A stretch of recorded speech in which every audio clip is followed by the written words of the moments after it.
السلام علیکم ورحمۃ اللہ وبرکاتہ۔ الحمدللہ رب العالمین، والصلاة والسلام علی اشرف الانبیاء والمرسلین وعلی آلہ واصحابہ اجمعین، اما بعد۔ محترم و مکرم سامعین، حاضرین و ناظرین کرام، الحمدللہ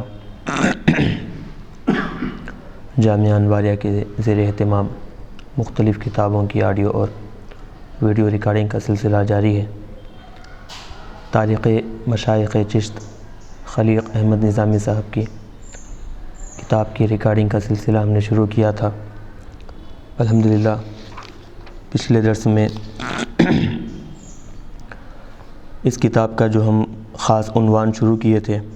تصوف کتاب و سنت کی روشنی میں، اس کے تقریباً ہم 5 صفحے ریکارڈ کر چکے ہیں۔ تو کتاب اللہ یعنی قرآن پاک میں تصوف کے بارے میں کیا کیا ارشادات ہیں، ان میں سے چند باتیں ہم ریکارڈ کیے۔ اب آج ہم یہ تصوف کے بارے میں احادیث مبارکہ میں جو ارشادات ملتے ہیں یا پھر اشارے ملتے ہیں، تو ان کے بارے میں ہم آج کے درس کا آغاز کر رہے ہیں۔ اللہ تبارک و تعالیٰ سے دعا ہے کہ اللہ تبارک و تعالیٰ ہماری اس کوشش اور کاوش کو اخلاص کے ساتھ جاری رکھنے کی توفیق عطا فرمائے، اور اس کے ذریعے سے دین اور دنیا میں کامیابی و کامرانی عطا فرمائے، اور جو تعلیمات صوفیاء کرام کے ہم یہاں پر ریکارڈ کر رہے ہیں، سامعین، حاضرین اور ریکارڈ کرنے والے سارے حضرات کو اللہ تبارک و تعالیٰ اس سے استفادہ کرنے کی توفیق عطا فرمائے۔ چلیے بسم اللہ۔ احادیث نبوی صلی اللہ علیہ وسلم میں جس چیز کو احسان سے تعبیر کیا گیا ہے وہ تصوف ہی ہے۔ ارشاد ہوتا ہے احسان، یعنی احادیث مبارکہ میں جہاں آقا علیہ الصلوۃ والسلام نے لفظ احسان استعمال کیا ہے تو وہ احسان سے مراد کیا ہے؟ یہ تصوف ہی کی طرف اشارہ ہے۔ جیسے کہ آقا علیہ الصلوۃ والسلام کا ارشاد ہے، الاحسان ان تعبد اللہ کأنک تراہ فإن لم تکن تراہ فإنہ یراک۔ احسان یہ ہے کہ تم اس طرح اللہ تعالیٰ کی عبادت کرو گویا تم اس کو دیکھ رہے ہو، اگر تم اس کو نہیں دیکھ رہے ہو تو وہ تم کو دیکھ رہا ہے۔ حضرت شاہ ولی اللہ محدث دہلوی علیہ الرحمہ نے حجت اللہ البالغہ میں اس حدیث نبوی صلی اللہ علیہ وسلم پر بحث کرتے ہوئے بتلایا ہے کہ حقیقی تصوف یہی ہے۔ نمبر 3، کشف المحجوب میں ہے، حضرت حارثہ رضی اللہ عنہ ایک مرتبہ رسول اللہ صلی اللہ علیہ وسلم کی خدمت میں حاضر ہوئے۔ حضور پاک علیہ الصلوۃ والسلام نے ارشاد فرمایا، کیف اصبحت یا حارثہ؟ قال اصبحت مؤمنا باللہ حقا، فقال انظر ما تقول یا حارثہ، ان کل شیء حقیقۃ فما حقیقۃ ایمانک؟ فقال عرفت نفسی عن الدنیا فاستوى عندی حجرها وذهبها وفضتها ومدرها الحدیث۔ یعنی اے حارثہ، تو نے صبح کس طرح کی؟ حضرت حارثہ نے کہا، میں نے صبح ایسی حالت میں کی کہ میں مومن تھا۔ اس پر رسول اللہ صلی اللہ علیہ وسلم نے فرمایا کہ اے حارثہ، غور سے دیکھو کیا کہتے ہو، ہر حق کے واسطے ایک حقیقت اور برہان ہوا کرتی ہے، یعنی برہان مطلب دلیل ہوا کرتی ہے، اور تیسری اس بات کی برہان کیا ہے، اور تیری اس بات کی برہان، یعنی اے حارثہ تم یہ جو بات کہہ رہے ہو کہ میں حالت ایمان میں صبح کیا ہے، تو اس پر تمہارے پاس دلیل کیا ہے؟ حضرت حارثہ نے جواب دیا کہ یہ ہے کہ میں اس دنیا سے اپنے بدن کو توڑ دوں، یعنی دنیا سے بالکل اپنے آپ کو الگ کر لوں، اور اس کی دلیل یہ ہے کہ سونا اور پتھر اور ڈھیلا میرے نزدیک سب برابر برابر ہے، یعنی سونا اور پتھر جو قیمتی ہوا کرتے ہیں تو ان کی قدر اور زمین پر پڑے ہوئے ایک مٹی کے ڈیلے کی قدر میرے نزدیک سب برابر برابر ہے، کوئی قدر و قیمت والا کسی کی زیادہ محبت کسی کی کم محبت میرے دل میں نہیں ہے۔ اور جب میں دنیا سے جدا ہو گیا تو عقبہ میں مل گیا، یہاں تک کہ بہشت، دوزخ اور عرش کو دیکھ رہا ہوں۔ اس پر آپ نے فرمایا کہ تو نے پہچان لیا، فلزم قالہا ثلاثاً، یعنی اس کو لازم پکڑو، اور یہ آپ نے 3 بار فرمایا، یعنی آقا علیہ الصلوۃ والسلام نے ایسے 3 مرتبہ فرمایا کہ فلزم فلزم فلزم، یعنی جو باتیں تم نے کہی ہیں وہ باتیں بالکل درست ہیں اور ان باتوں پر تم ہمیشہ ثابت قدم رہو، یہ مطلب آقا علیہ الصلوۃ والسلام کا ہے۔ چلیے نمبر 4، صحیح بخاری شریف میں رسول مقبول صلی اللہ علیہ وسلم سے روایت ہے کہ اللہ تعالیٰ فرماتا ہے کہ جب بندہ اپنی طاعتوں سے میری قربت کو تلاش کرتا رہتا ہے، یعنی اطاعت و فرما برداری کر کر بندہ میرے قریب ہونا چاہتا ہے، میرے قریب ہونے کی راہ کو تلاش کرتا ہے، تو میں اس سے محبت کرنے لگتا ہوں، یہاں تک کہ میں اس کا کان بن جاتا ہوں جس سے وہ سنتا ہے، اور اس کی آنکھ ہو جاتا ہوں جس سے وہ دیکھتا ہے، میں ہاتھ بن جاتا ہوں جس سے وہ پکڑتا ہے، اور پاؤں بن جاتا ہوں جس سے وہ چلتا ہے۔ نمبر 5، رسول مقبول صلی اللہ علیہ وسلم کے زمانے میں اصحاب صفہ کا وجود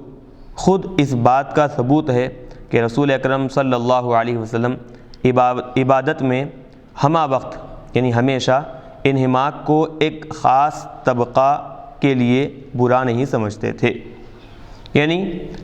ہمیشہ عبادت و ریاضت میں مصروف رہنا اور اسی میں مستغرق رہنا،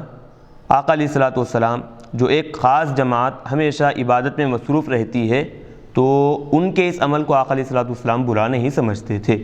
تو اصحاب صفہ چونکہ ان کا مقصد ہی یہ تھا، جیسے پیچھے بھی بتایا گیا ہے کہ وہ اپنے آپ کو اللہ کی عبادت کے لیے، اللہ کے ذکر و اذکار میں، دینی کاموں میں، دینی معاملات میں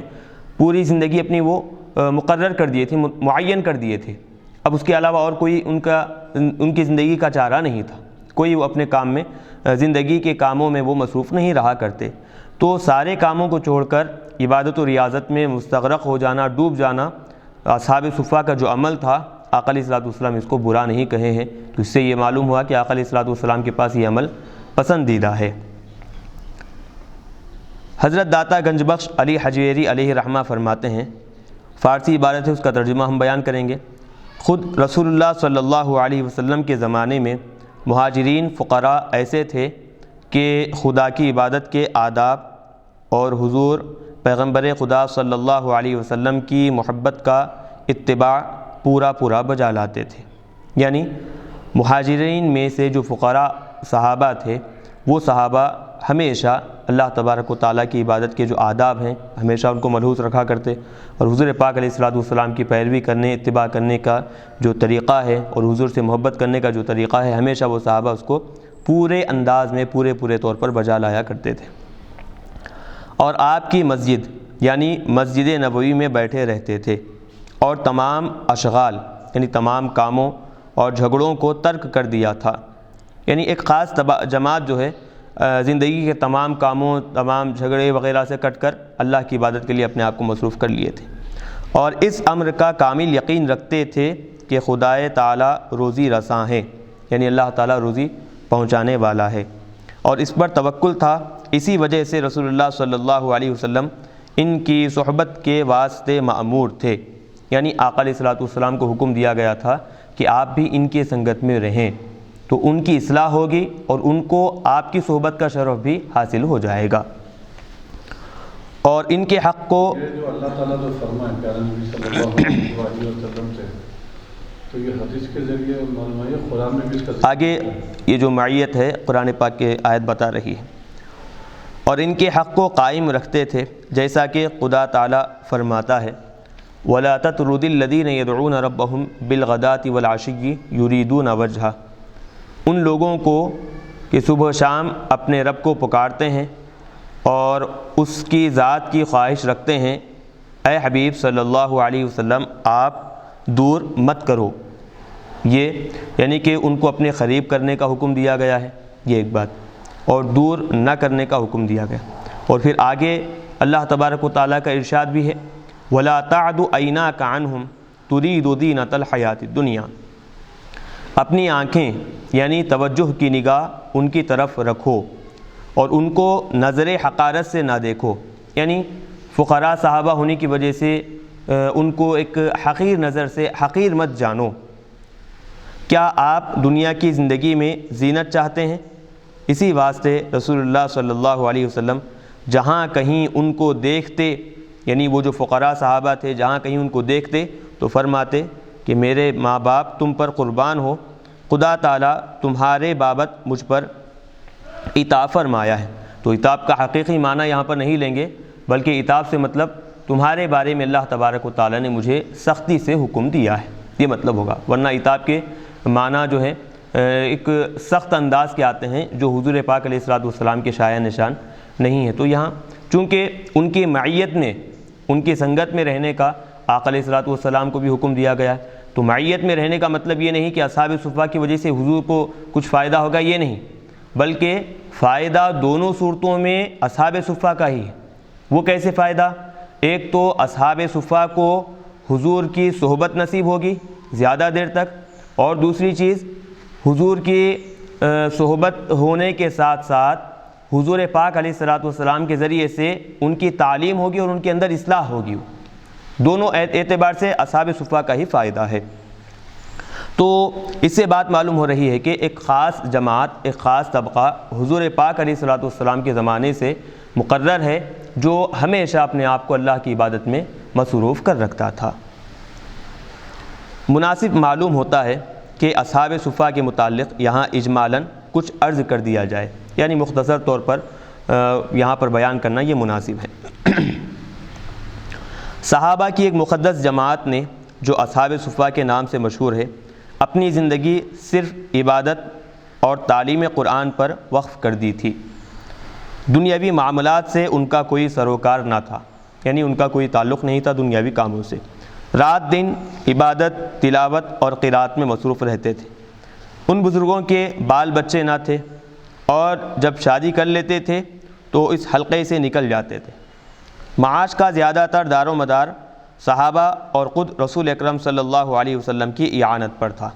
یعنی جب وہ اصحاب صفہ ایک مقام پر بیٹھے رہتے تو پھر ان کی زندگی کی گزر بسر، ان کے گھر والوں کی گزر بسر کیسے؟ تو یا تو صحابہ کی مدد کے ذریعے سے ان کی زندگی گزر بسر ہو جاتی، یا حضور پاک علیہ الصلوۃ والسلام ان کی مدد فرما دیتے تھے۔ اکثر انصار کھجور کی پھلی ہوئی شاخیں توڑ کر لاتے اور مسجد کی چھت میں لٹکا دیتے تھے، یعنی انصار جو صحابہ ہیں وہ لوگ کیا کرتے، کھجور کے جو شاخ جو بالکل کھانے کے قابل ہو گئی ہے اس کو کیا ہے توڑ کر لاتے اور مسجد میں لٹکا دیا کرتے تھے۔ جو کھجوریں ٹپک ٹپک کر گرتی یہ لوگ ان کو اٹھا کر کھا لیتے تھے۔ تو ان میں سے کچھ لوگ دن کو پانی بھر لاتے، جنگل سے لکڑیاں چن لاتے اور ان کو بیچ کر جو آمدنی ہوتی اس کو وجہ معاش میں صرف کرتے،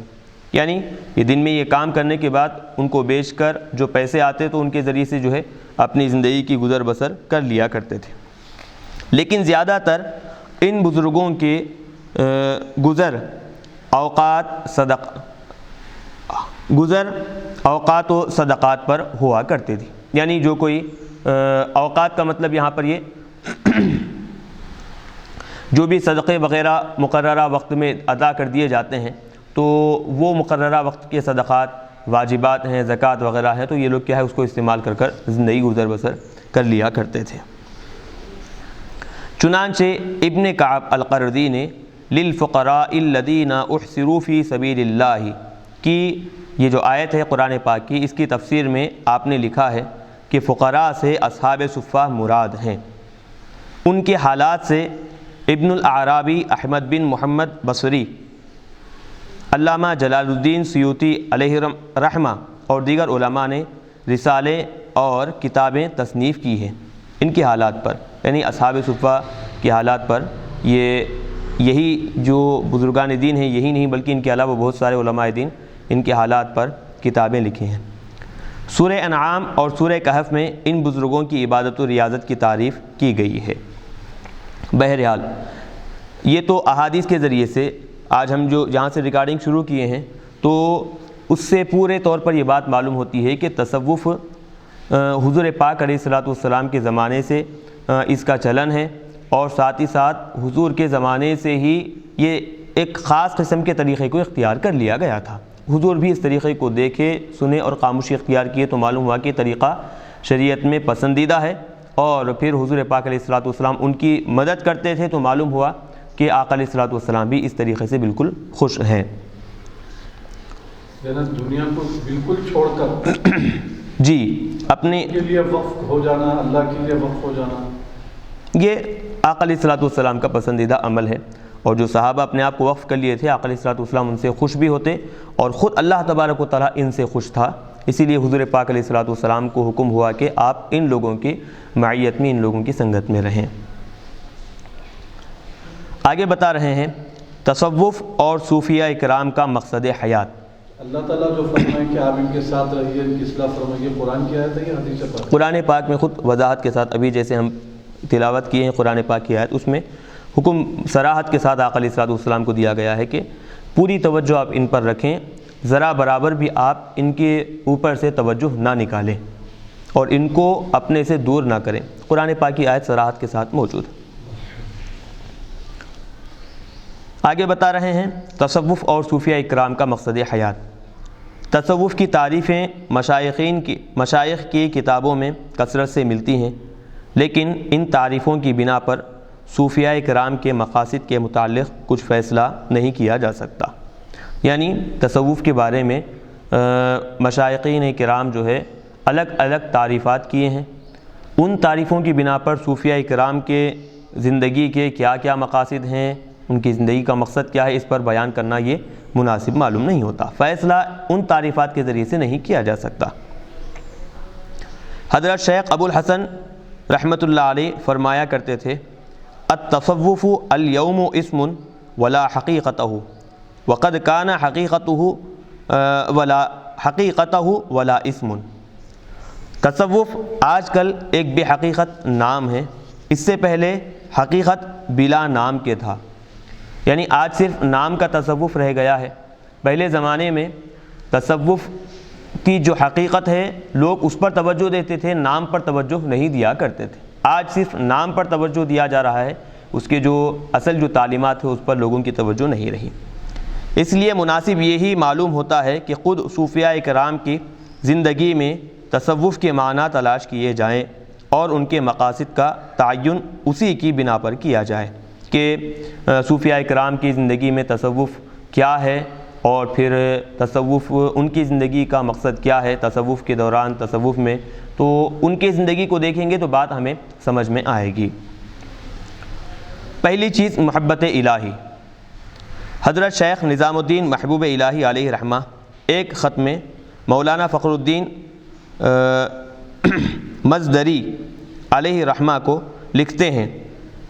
فارسی الفاظ ہیں، اس کا اردو ترجمہ کیا جا رہا ہے۔ اصحاب طریقت اور ارباب حقیقت کا اس باب میں اتفاق ہے کہ انسان کی پیدائش کا اہم مطلوب اور بڑا مقصود رب العالمین کی محبت ہے۔ تو حضرت شیخ نظام الدین محبوب الہی علیہ رحمہ کا ارشاد ہے، وہ ایک خط میں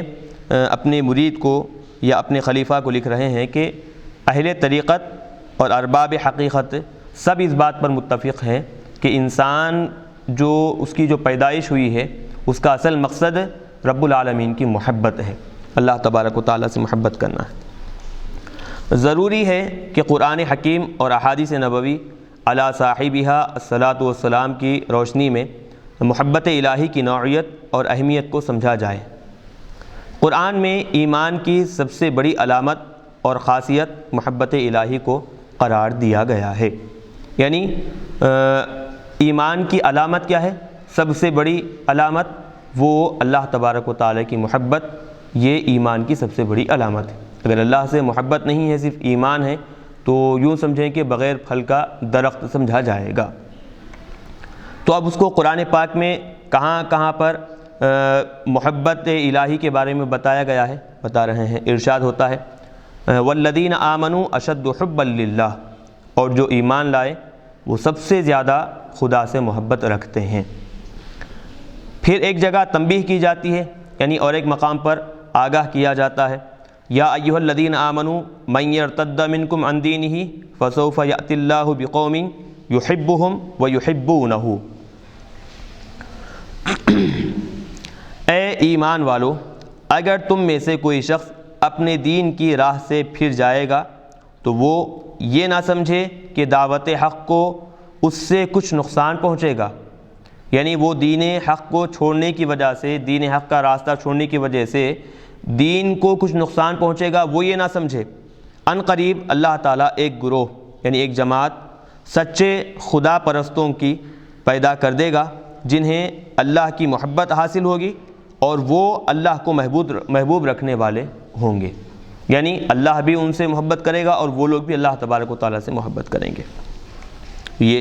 قرآن پاک میں ایمان والے اللہ تبارک و تعالیٰ سے کیسی محبت کرتے ہیں اور پھر کیسی محبت کرنی چاہیے، تو ایمان والوں کے لیے حکم دیا جا رہا ہے کہ اللہ سے بے حد محبت کرتے چلے جائیں۔ یہ قرآن پاک میں خود رسول اکرم صلی اللہ علیہ وسلم کی زندگی محبت الہی میں سرشاری کی زندگی تھی، یعنی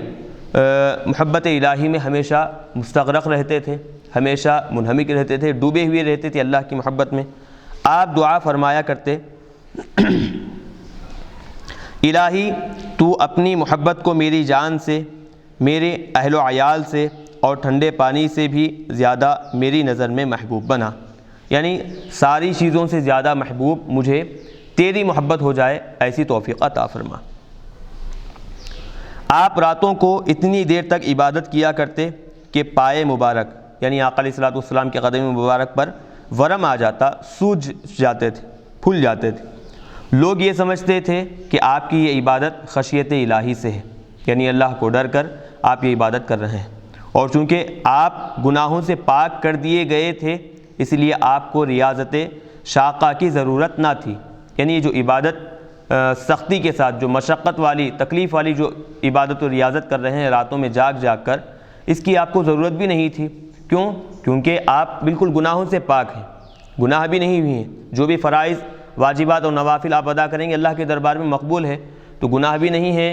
جب آپ کی یہ ریاضتوں کے یہ طریقے ہیں، اس سے بھی بڑھ کر جو آپ مشقت والے کام کر رہے ہیں، تو لوگ آپ کے اس طریقے کو دیکھ کر یہ سمجھتے کہ اللہ سے ڈر کر خشیت الہی کی وجہ سے آپ یہ کام کر رہے ہیں۔ آپ نے اس شبہ کو دفع کرتے ہوئے فرمایا، ان عبادتوں کا مقصد محبت الہی ہے، خشیت الہی نہیں ہے۔ راتوں میں جاگ جاگ کر پیروں میں ورم آنے تک جو عبادتیں کرتے ہیں حضور، وہ اللہ کے خوف سے، اللہ کی خشیت سے نہیں، بلکہ اللہ کی محبت میں وہ اس طرح عبادت کرتے ہیں۔ اسی لیے ارشاد آقا علیہ الصلوۃ والسلام نے فرمایا ہے، جعلت لی قرۃ عینی فی الصلاۃ، یعنی میری آنکھوں کی ٹھنڈک نماز میں ہے۔ تو صوفیاء کرام نے اسی محبت کو اپنی زندگی کا مقصد قرار دیا تھا، یعنی محبت الہی۔ صوفیاء کرام کی زندگی کا اہم مقصد کیا ہے؟ وہ محبت الہی، اور یہی محبت الہی کا ثبوت ہمیں قرآن میں بھی ملتا ہے اور حدیث پاک میں بھی ہمیں ملتا ہے۔ حضرت شیخ نصیر الدین چراغ دہلوی علیہ رحمہ نہایت ادب و احترام کے ساتھ یہ رباعی پڑھا کرتے تھے، فارسی ہے، اس کا ترجمہ کچھ اس طرح ہے کہ دنیا میں اور پھر دنیا کے محلات میں، جنت و دوزخ میں، ان سب چیزوں سے میرا کیا تعلق؟ میں تو اللہ تبارک و تعالیٰ کی محبت میں اس کو راضی کرنے کے لیے، اس کی خوشنودی حاصل کرنے کے لیے عبادت کرتا ہوں۔ آگے حضرت نظام الدین اولیاء علیہ رحمہ نے ایک دن بابا فرید الدین گنج شکر علیہ رحمہ کو دیکھا کہ بند حجرے میں یعنی بند کمرے میں پشت پر دونوں ہاتھ رکھے ہوئے کھڑے ہیں، یعنی اس انداز میں حضرت بابا فرید الدین گنج شکر علیہ رحمہ پیٹھ پر دونوں ہاتھ باندھ کر کھڑے ہوئے، قبلے کی طرف چند قدم بڑھتے ہیں، یعنی قبلے کی طرف کچھ چلتے ہیں تھوڑی دیر، اور یہ اشعار پڑھ کر وجد کرتے رہتے ہیں۔ وہ اشعار وہ بھی فارسی میں ہیں، اس کا ہم مختصر ترجمہ کرتے ہیں کہ ہم یہ چاہتے ہیں کہ ہمیشہ تیرے دربار میں، تیرے در کی مٹی پر ایسے ہی پڑے رہیں، اور پھر میں اپنی زندگی کا تجھے مقصود بناتا ہوں، بہرحال میں اپنی زندگی سے کٹ کر تجھے میں اپنا محبوب بناتا ہوں۔ صوفیہ کرام کا کہنا ہے کہ محبت ہی راز حیات ہے، اگر اس کی آگ دل میں نہ ہو تو وہ گوشت کا ایک بے جان ٹکڑا ہے، اگر عشق کی گرمی ہو تو انوار ربانی کا محل بن جاتا ہے۔ انوار ربانی یعنی کہ دل جو ہے اللہ تبارک و تعالیٰ کے انوار اور تجلیات کا مرکز بن جاتا ہے، وہ مقام بن جاتا ہے۔ کب؟ جب محبت الہی اس دل میں موجود ہو تو اللہ تبارک و تعالیٰ کے تجلیات کا ظہور اس پر ہوتے رہتا ہے۔ محبت کے معنی یہ ہیں کہ انسان کی زندگی سمٹ کر ایک مرکز پر آ جائے، اس کا بال بال یہ پکارنے لگے ان صلاتی و نسکی و محیای و مماتی للہ رب العالمین، بے شبہ میری نماز اور میری قربانی اور میری زندگی اور میری موت سب اسی ایک عالم کے پروردگار اللہ تبارک و تعالیٰ کے لیے ہے۔ اس کو ایک لمحہ بھی بغیر اللہ کے چین نہ ملے، یعنی محبت جو کرنے والا ہوتا ہے اللہ تبارک و تعالیٰ سے تو اس کی ہر چیز اللہ تبارک و تعالیٰ کے حوالے اور سپرد ہو جاتی ہے، اللہ کے بغیر ایک لمحہ بھی اس کو چین اور سکون نہیں ملتا۔ شبلی کا یہ قول اس کی حالات کا آئینہ دار بن جاتا ہے، یعنی اس کی جو حالت ہو جاتی ہے تو شبلی جو ہے ان کا یہ قول جو ہے اس کی حالت کا بالکل وضاحت کے ساتھ اس کی حالت کو بیان کرنے والا ہوتا ہے۔ کیا ہے وہ قول؟ فقیر سوائے حق کے کسی چیز سے آرام نہیں پاتا۔ وہ عملاً اس ارشاد خداوندی کی تفسیر ہو جاتا ہے۔ کیا ہے وہ؟ وما خلقت الجن، فقیر سے مراد یہاں پر صوفی مراد ہے۔ فقیر سوائے حق کے کسی چیز سے آرام نہیں پاتا، یعنی اللہ تبارک و تعالیٰ کی ذات کے علاوہ اس کو کسی اور چیز سے آرام حاصل نہیں ہوتا۔ وہ عملاً اس ارشاد خداوندی کی تفسیر ہو جاتا ہے وما خلقت الجن والانس الا لیعبدون، سبحان اللہ سبحان اللہ، میں نے انسانوں کو اور جنوں کو اس لیے پیدا کیا کہ وہ میری عبادت کریں۔ اس کے نفس کے تقاضے خاموش ہو جائیں، رضائے الہی اس کا مقصود ہو، اللہ کی رضامندی اس کی زندگی کا مقصد بن جائے، وہ اپنے لیے رہنا چھوڑ دے، خدا کے لیے جینے لگے، یہ زندگی کا اصل مقصد ہو جائے۔ تو بہرحال یہ پہلی جو چیز تھی کہ محبت الہی، صوفیہ اکرام کی زندگی کا جو مقصد ہے وہ پہلا مقصد کیا ہے؟ وہ محبت الہی۔ وہ ہمیشہ اللہ تبارک و تعالیٰ کی محبت کو ترجیح دیا کرتے ہیں، اپنے لیے جینا زندگی گزارنا وہ چھوڑ کر اللہ تبارک و تعالیٰ کے لیے جینا اور زندگی گزارنا وہ شروع کر دیتے ہیں۔ اب بات آئی تو پھر اور ایک دوسری چیز بھی بتا رہے ہیں کہ صوفیہ اکرام کی زندگی کا مقصد، جس کا ایک پہلا حصہ محبت الہی ہے تو دوسرا حصہ کیا ہے؟ خدا کے لیے جینا۔ کہنے کو تو ایک معمولی سا جملہ ہے یہ، لیکن اگر اس پر غور کیا جائے تو معلوم ہوگا کہ ارتقاء انسانیت کی آخری منزل یہی ہے، یعنی انسانیت جب بلند ہوتے چلے جاتی ہے تو اس کا آخری جو درجہ ہے وہ یہی مقام ہے، خدا کے لیے جینا۔ خدا کے لیے جینے کے معنی یہ نہیں کہ انسان دنیا و ما فیہا، یعنی دنیا اور اس کے اندر جو چیزیں ہیں ان سب چیزوں سے قطع تعلق کر لے، الگ ہو جائے اور ایک گوشہ تنہائی میں بیٹھ کر عبادت کرنے لگے، وہ شادی بھی کرے، کھائے بھی، اللہ کی مخلوق سے ملے بھی، لیکن اس طرح کے وہ علائق کے ہجوم اور تعلقات کے ازدحام میں گرفتار ہو کر اپنے معبود حقیقی کو نہ بھول جائے۔ چلیے اب یہاں پر بتا رہے ہیں کہ ہاں ابھی ہم اس کو سمجھائیں گے، اس کا مطلب یہ نہیں ہے، یعنی خدا کے لیے جینے کا مطلب یہ نہیں کہ دنیا سے قطع تعلق ہو جائے، پورے تعلقات کو جوڑ لے اور پھر دنیا سے کٹا کر ایک الگ کونے میں گوشہ تنہائی میں بیٹھ جائے، اس کا مطلب یہ نہیں، بلکہ خدا کے لیے جینے کا مطلب کیا ہے کہ وہ آدمی شادی بھی کرے، کھائے پیے بھی، اللہ کی مخلوق سے میل جول بھی رکھے، تعلقات بھی رکھے، لیکن یہ جو تعلقات ہیں، علائق تعلقات جو ہیں اور دنیا کا جو ہجوم ہے، جو لوگوں سے تعلقات جوڑنا ہے، میل جول رکھنا ہے، تو ان کاموں میں مصروف ہونے کی وجہ سے معبود حقیقی اللہ تبارک و تعالیٰ کو نہ بھولے، یہ خدا کے لیے جینے کا مطلب ہے۔ خالق کے ساتھ بھی رابطہ ہو، مخلوق کے ساتھ بھی رابطہ ہو، لیکن مخلوق کے ساتھ رابطہ رکھتے رکھتے خالق سے بے توجہ ہو جائے، ایسا نہ ہو۔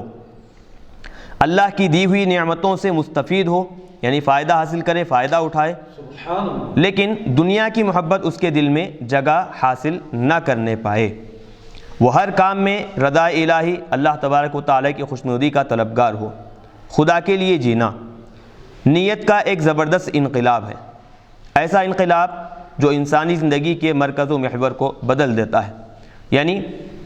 یہ جو انسان ہے تو اس کی زندگی کو بالکل، اس کی زندگی کے مرکز کو، اس کی زندگی گزارنے کے طریقے کو بالکل بدل دے دیتا ہے۔ انسان کا ہر کام کسی اعلیٰ مقصد کی تکمیل کے لیے ہونے لگتا ہے۔ وہ دنیا کا ہر کام کرتا ہے لیکن اس کی نیت عام انسانوں سے مختلف ہوتی ہے۔ یعنی یہ جو آدمی جو ارادہ کر کر آگے بڑھتا ہے کام کرنے کے لیے کہ خدا کے لیے جینا ہے، تو یہ جو نیت ہے اس کی، تو اس نیت کی وجہ سے اس کے اندر ایک تو خود بخود بدلاؤ آئے گا ہی آئے گا۔ دنیاوی کام بھی جب وہ کرتا چلا جائے گا تو اس کے مد نظر اللہ تبارک و تعالیٰ کی خوشنودی، اللہ کی رضامندی رہے گی۔ تو اس کی وجہ سے عام لوگوں کا مقصد کچھ اور ہو جاتا ہے، عام لوگوں کی نیت اور ارادے کچھ اور ہو جاتے ہیں، لیکن اس کا مقصد اور ارادہ، دنیا کے کام بھی ہوتے ہیں لیکن ارادہ اور مقصد صرف اور صرف خدا کے لیے جینا یہی رہتا ہے۔ فوائد الفواد میں حضرت شیخ محبوب الہی علیہ رحمہ سے اور خیر المجالس میں حضرت شیخ نصیر الدین چراغ دہلوی علیہ رحمہ سے دو حکایتیں نقل کی گئی ہیں جن سے بہتر خدا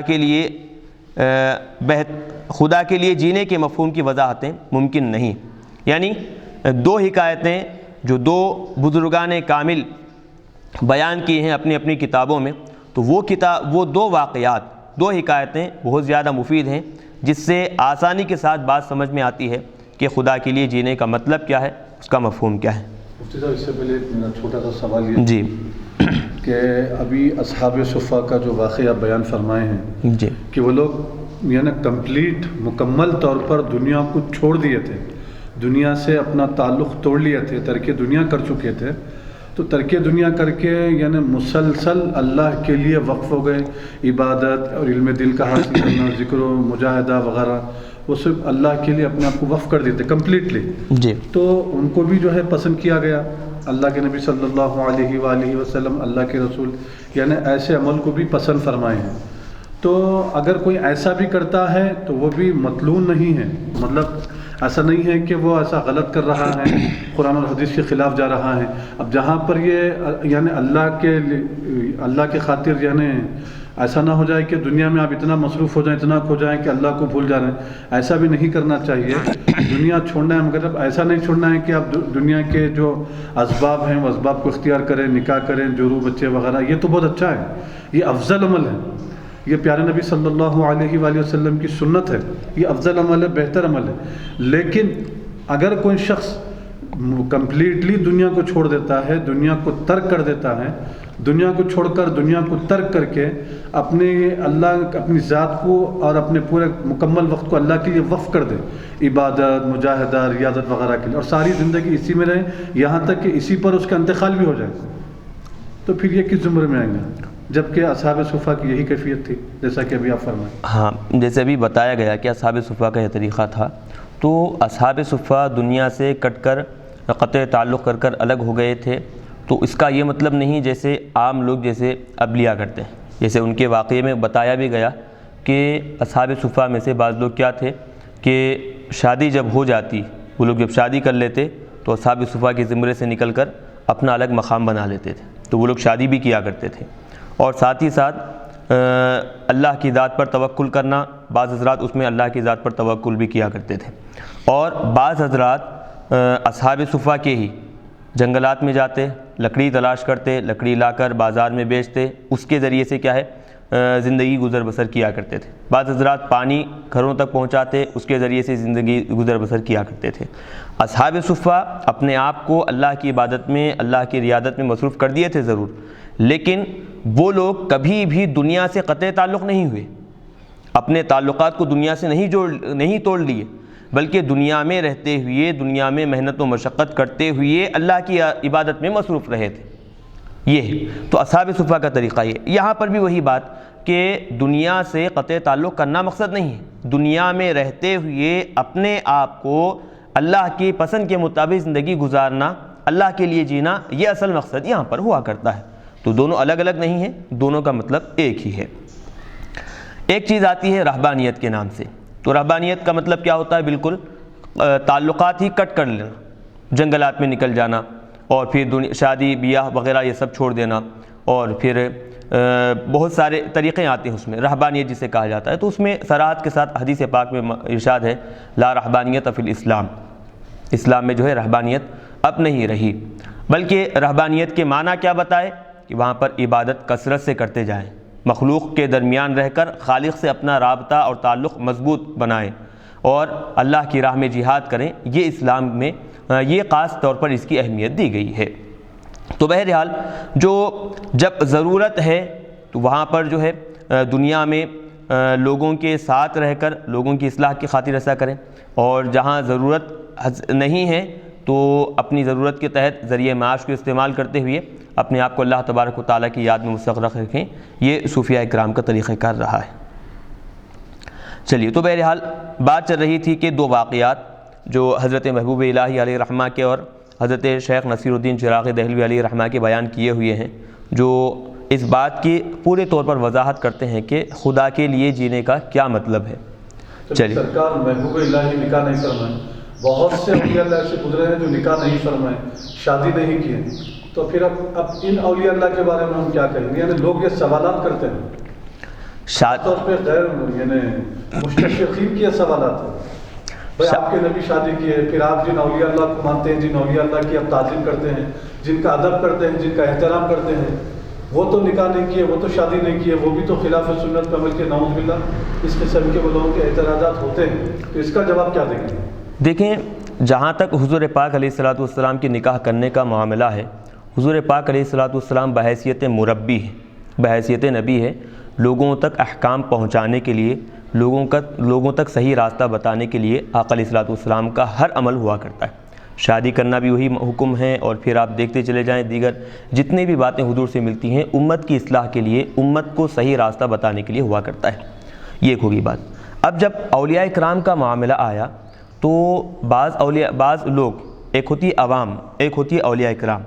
عوام کا جہاں تک معاملہ ہے تو عوام آقا علیہ الصلوۃ والسلام کے طریقے کے مطابق جو طریقے آقا علیہ الصلوۃ والسلام بتائے ہیں وہ طریقے کو اختیار کرتے چلے جاتے ہیں، اس کے مطابق زندگی گزارتے چلے جاتے ہیں۔ نکاح کرنا ہے اور دیگر کاموں میں مصروف ہونا ہے، عوام حضور کی اس سنت کو اختیار کرتے ہیں، یہ عوام کے سامنے ہے۔ اولیاء کرام کا طریقہ یہ ہے کہ وہ لوگ دیکھے نکاح کرنے میں یقیناً آقا علیہ الصلوۃ والسلام کی سنت ہے، اس میں کوئی دو رائے نہیں ہے، یقیناً سنت ہے ضرور، لیکن نکاح یہ جو سنت ہے اس سے بھی بڑھ کر آقا علیہ الصلوۃ والسلام کی ایک بڑی سنت ہے۔ وہ کیا سنت ہے؟ وہ لوگوں تک تبلیغ دین کرنا، لوگوں کی اصلاح کرنا، لوگوں کو صحیح راستے پر لانا، ہدایت کا راستہ بتانا۔ یہ وہ جو بزرگان دین ہیں جو شادی وغیرہ نہیں کیے ہیں، ان کے پیش نظر یہ مقصد اور یہ نیت رہتی ہے کہ ہم یہ آقا علیہ الصلوۃ والسلام کی ایک سنت کو دیکھ کر جو بڑی سنت ہے جس سے کثیر امت کو فائدہ ہونے والا ہے، اس کو ہم چھوڑنا اور اس کی طرف توجہ نہ کرنا یہ ہمارے لیے مناسب نہیں ہے۔ تو یہ جو بزرگان دین شادی بیاہ کو چھوڑ دیے ہیں، ان میں بھی ان کی اپنا کوئی ذاتی مفاد نہیں ہے، لوگوں کی اصلاح کے لیے حضور پاک علیہ الصلوۃ والسلام کا جو بڑا مقصد ہے، مقصد حیات ہے حضور پاک علیہ الصلوۃ والسلام کا، اس مقصد کو آگے بڑھانے کے لیے یہ بزرگان دین جو ہے وہ شادی بیاہ کے یہ جو بھی تعلقات ہوتے ہیں اس سے کیا ہے اپنے آپ کو دور کر لیا کرتے ہیں۔ تو یہ ان کے لیے ایک یوں نہیں کہا جا سکتا کہ سنت کے خلاف کام کیے ہیں، حضور شادی کیے تو یہ لوگ شادی نہیں کیے، سنت کے خلاف کام نہیں کہیں گے، بلکہ ان کے سامنے حضور پاک علیہ الصلوۃ والسلام کی زندگی کا جو اہم مقصد تھا، جو بڑا مقصد تھا لوگوں کی اصلاح، ان کے مد نظر وہ مقصد تھا، اسی لیے وہ لوگ کیا ہے اس کام پر توجہ دیتے رہے۔ اور زیادہ تر آپ دیکھیں گے کہ جتنے بھی بزرگان دین اس کام میں مصروف رہے، شادی بیاہ کو چھوڑ کر یہ دینی کاموں میں جتنے حضرات مصروف رہے ہیں، کثیر تعداد میں، بلکہ یوں سمجھیں کہ بے حساب لوگ ان سے ہدایت حاصل کیے، حضرت شیخ محبوب الہی علیہ رحمہ اور ان کے علاوہ جتنے آپ دیکھتے چلے جائیں بزرگان دین جو شادی بیاہ کی طرف متوجہ نہیں ہوئے، دین کے کاموں میں مصروف رہیں، ہزاروں لوگ بلکہ انگنت لا تعداد لوگ جو ہے ان سے استفادہ کرتے ہوئے نظر آئے ہیں۔ کیوں؟ ان کی زندگی کا مقصد ہی وہ بن گیا تھا۔ تو اب ان پر اعتراض کرنا بالکل کیا ہے، عقل میں آنے والی بات نہیں ہے۔ چلیے تو اب واقعہ یہاں پر بتا رہے ہیں کہ ہفتے کا دن ہے اور ذی قعدہ 710 ہجری کی 7ویں تاریخ حضرت محبوب الہی علیہ رحمہ کے سامنے تفسیر امام ناصری رکھی ہوئی ہے۔ دین میں استغراق کا ذکر کرتے ہوئے فرمانے لگے، یعنی دین میں کیسے ڈوب جانا چاہیے، اس کے احکامات میں کیسے مستغرق ہونا چاہیے، اس کا تذکرہ کرتے ہوئے آپ فرمانے لگے، ایک بزرگ شیخ دریا کے کنارے رہا کرتے تھے۔ ان کی ایک عورت تھی۔ ایک روز عورت سے کہا کہ کھانا لے کر دریا کے پار جاؤ، اس فقیر کو جو وہاں بیٹھے ہوئے ہیں اسے دے آؤ۔ عورت نے کہا پانی گہرا ہے، عبور کس طرح کروں گی، کیسے پار کروں گی؟ شیخ نے کہا دریا کے کنارے جا کر کہنا کہ میرے شوہر کی حرمت سے جس نے کبھی مجھ سے صحبت نہیں کی مجھے راہ دے، یعنی مجھے راستہ عطا کر۔ عورت حیران رہ گئی اور اپنے دل میں کہا کہ اس سے میرے یہاں اتنے بچے پیدا ہوئے اور یہ کہتے ہیں کہ میں نے صحبت ہی نہیں کی۔ آخر شوہر کے فرمان کے مطابق دریا کے کنارے وہ خاتون پہنچی اور وہی کہا جو شوہر نے کہنے کو کہا تھا، تو دریا نے راستہ دیا اور وہ پار ہو گئی۔ وہاں پہنچ کر درویش کے سامنے کھانا رکھا، اس درویش نے کھانا کھا لیا تو عورت سوچنے لگی کہ آتی مرتبہ یعنی جب میں آئی درویش کے پاس تو اس طرح آئی تھی، اب واپس شوہر کے پاس کس طرح جاؤں؟ درویش نے پوچھا کس طرح آئی تھی؟ عورت نے ساری بات کہہ سنائی کہ میں آتے وقت دریا سے یہ کہہ کر آئی تھی تو دریا نے راستہ دے دیا تھا۔ درویش نے کہا اچھا اب جا کر، واقعہ ہم پہلے پورا پڑھ دیں گے اس کے بعد پھر اس کو ایک مرتبہ سمجھائیں گے۔ درویش نے کہا اچھا اب جا کر یہ کہنا کہ اے دریا، اس شیخ کی حرمت سے جس نے 30 برس سے کسی قسم کا کھانا نہیں کھایا مجھے راستہ دے۔ عورت حیران رہ گئی کہ میرے سامنے ابھی اس نے کھانا کھایا ہے اور ابھی اس طرح کہتا ہے۔ خیر اس نے دریا کے کنارے ایسا ہی کیا جیسے شیخ درویش نے کہنے کو کہا تھا۔ راستہ مل گیا اور اپنے شوہر کے پاس پہنچ گئی اور کہا کہ مجھے ان دونوں باتوں کا بھید بتلاؤ، یعنی ان دونوں باتوں میں کیا راز ہے وہ بتلاؤ کہ آپ نے کئی سال مجھ سے صحبت کی اور اس درویش نے بھی میرے سامنے کھانا کھایا اور یہ دونوں جھوٹی باتیں کہہ کر میں نے دریا سے راستہ لیا، اس میں کیا حکمت ہے؟ شیخ نے کہا تجھے واضح رہے،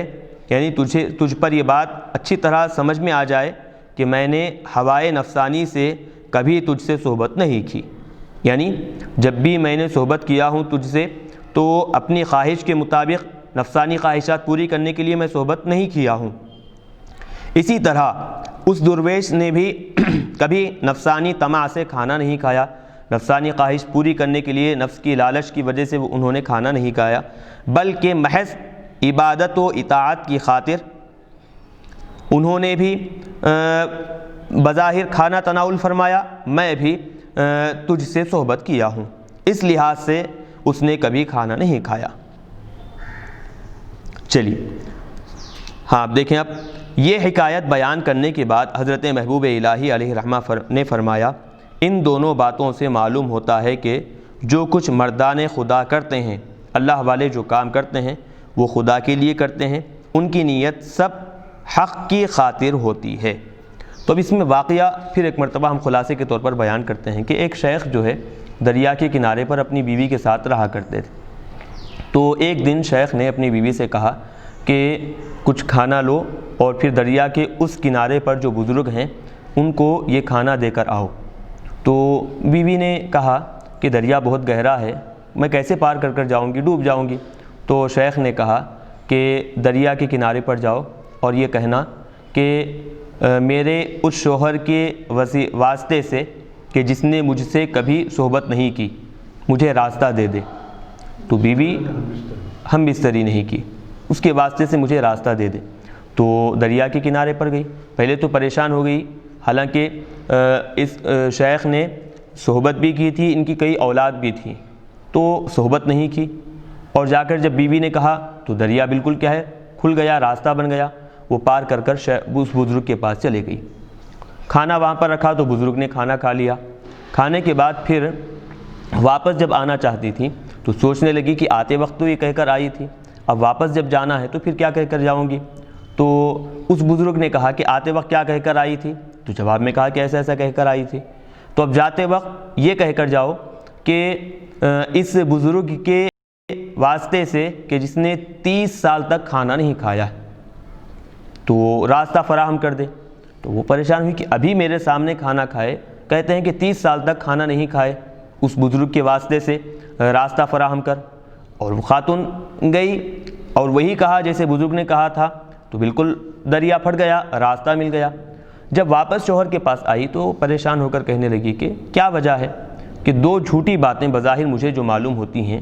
تم نے کہا کہ مجھ سے صحبت نہیں کی، حالانکہ تم نے مجھ سے صحبت کی ہے۔ وہ بزرگ نے کہا کہ 30 برس تک کھانا نہیں کھایا، حالانکہ انہوں نے ابھی میرے سامنے کھانا کھایا ہے۔ 2 جھوٹی باتیں ہیں میرے علم کے حساب سے، لیکن 2 جھوٹی باتوں کے باوجود جو دریا جو گہرا ہے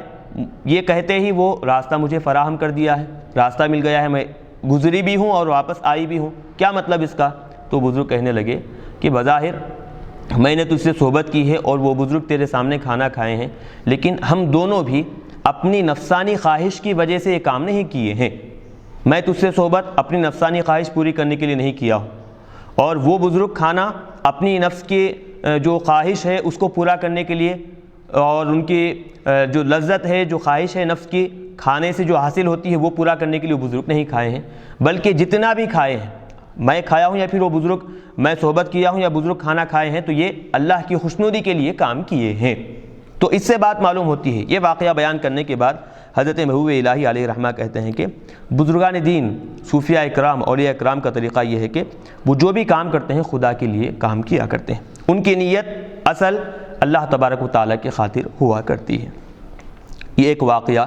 حضرت شیخ نظام الدین محبوب الہی علیہ رحمہ کا بیان کیا ہوا۔ اور ایک دوسرا واقعہ حضرت شیخ نصیر الدین چراغ دہلوی علیہ رحمہ کا جو خیر المجالس میں لکھا ہوا ہے، تحریر کیا ہوا ہے، اس کو اب یہاں بیان کرنا ہے۔ ایک مرتبہ حضرت شیخ نصیر الدین چراغ دہلوی علیہ رحمہ نے شیخ عبداللہ خفیف کا قصہ سنایا کہ شیخ عبداللہ خفیف کو کہیں دعوت میں بلایا گیا، وہاں قسم قسم کے کھانے تھے۔ یہ حلوائے نوزینہ، حلوائے نوزینہ مطلب ہے کہ انتہائی لذیذ قسم کے میٹھے میٹھے کھانے، سب کھانوں سے زیادہ شیخ کے قریب تھے،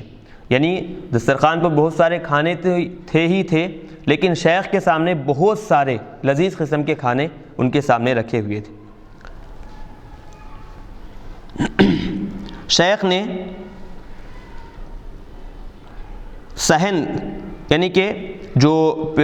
رکابی جو پلیٹ رکھی ہوئی تھی اس سے ایک لوزینہ یعنی کہ ایک پیالہ میٹھے کا اٹھایا اور پھر نوش کیا، اچھا معلوم ہوا، لہٰذا دوسرا بھی اٹھایا، پی لیا۔ اس وقت خیال ہوا کہ دوسرا لوزینہ خدا کے واسطے نہیں کھایا، لذت کو کھایا کہ دل کو پسند آیا تھا، ہنوز وہ لوزینہ منہ میں تھا،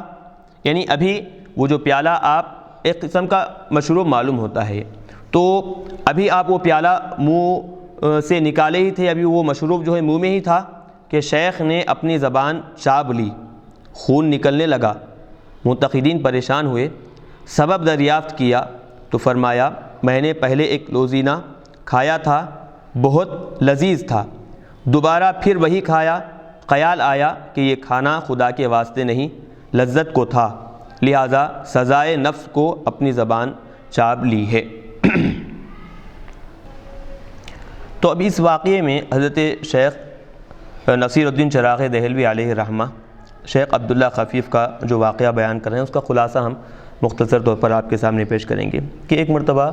حضرت شیخ عبداللہ خفیف علیہ رحمہ کو جو ہے